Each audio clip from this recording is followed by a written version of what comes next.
Hello everyone, welcome to Nixit Bricks and welcome back to another review. Today we're going to be taking a look at set number 43023 McLaren Mastercard F1 Team Lando Norris helmet. It will retail for $89.99 and will come with 793 pieces. This set was voted by you. Subscribe to enter the giveaway at 5,000 subscribers and to not miss any future reviews and any future voting. I should have another one live by the time this video comes out. Now, taking a look at the box, we have a view of the whole helmet with Lando Norris' name on the back.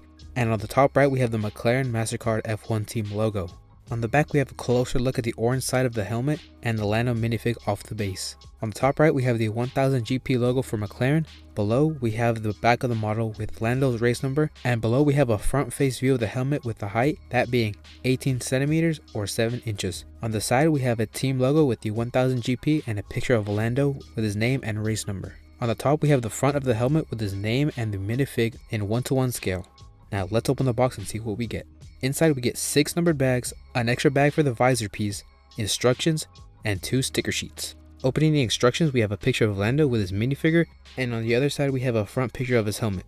I have this set so early that the instructions are not even in the system yet. This is the set after bag 1, bag 2, bag 3, bag 4, bag 5, and finally after bag 6 we have the complete helmet. Taking a closer look at the minifigure, we have a Lando Norris wearing casual clothes. He has dual molded printed legs with white sneakers and jeans. The torso has him wearing what is a black jacket worn over a gray hoodie with his LN logo. On the back we have his racing number in his gold print with the hood poking from the top, and there is no side printing. We have a face print of what is supposed to be Lando giving us a smile, but his mold prints can barely be seen, and it's a prominent facial feature of Lando. The left one is also way higher, it's supposed to be closer to his mouth. And his hair also feels wrong as it's more curly than flowy, if you understand what I mean. Also, the minifigure is the last thing you build. The whole time I was worried that I didn't get the minifigure at all, but turns out it's the last step of this whole build. And this is his full helmet.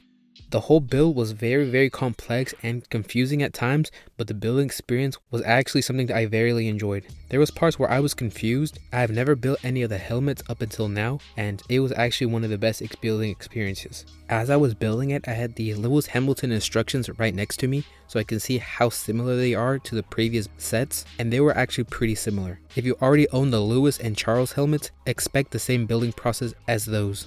On the front we have a plaque with Lando's racing number, his signature, and his team. Let's start with the orange side. The pattern is a signature McLaren camo. It's supposed to be celebrating their 1000 Grand Prix. Here we have a never stop racing quote with the year 2026. On the back here we have an homage to Bruce McLaren, their founder, and its establishment in 1963. Here we have a never stop building quote, which I'm guessing is for Lego, but it could also mean never stop building a legacy, but it's probably just Lego. On the top we have number 748495. The code 748495 is the symbolic number string used by McLaren Racing to represent the 3 distinct years they achieved victories in motorsport's legendary Triple Crown. 74 means 1974, McLaren's first victory at the Indianapolis 500, won by Johnny Rutherford. 84 means 1984, McLaren's first win at the Monaco Grand Prix claimed by Alain Prost. And 95, which means 1995, McLaren's historic outright triumph at the 24 Hours of Le Mans with the McLaren F1 GTR. On the back we have his number 1, leading to the top we have a number 1000 for their 1000 GP, and the race number done in silver bricks. Now onto the neon yellow side. All the prints came out fantastically. They're all connected seamlessly with no alignment issues between different pieces. It has fewer straight lines like the previous helmets, lots of odd shapes and weird circles. On the bottom we have an LN karting with a quadrant logo.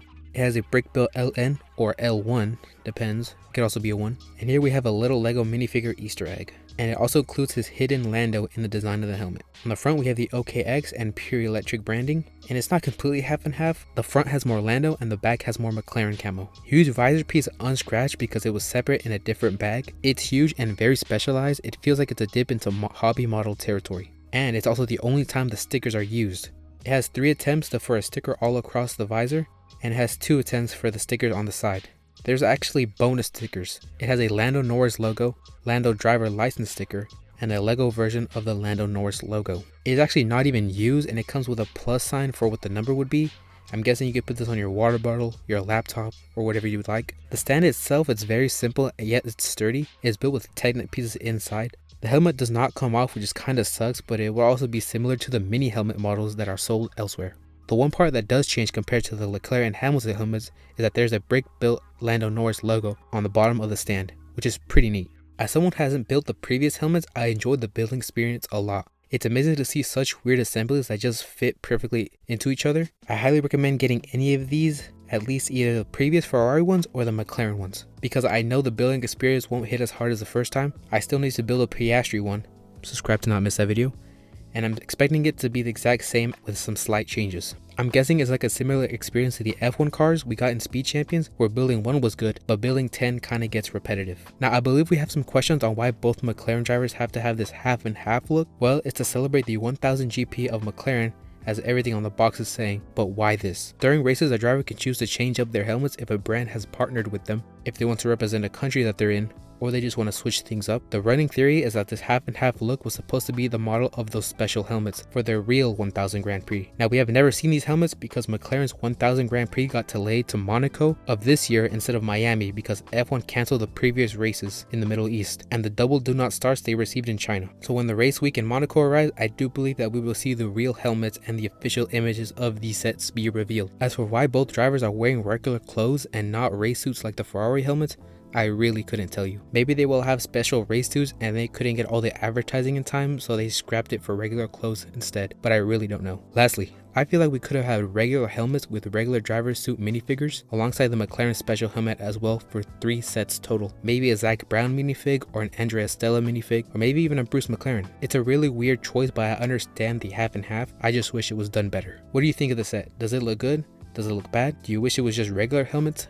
Let me know in the comments below. Remember to subscribe to enter the giveaway at 5,000 subscribers and to not miss out on any other reviews, as more are yet to come. That's it for me, and I'll see you on the next one. Bye bye.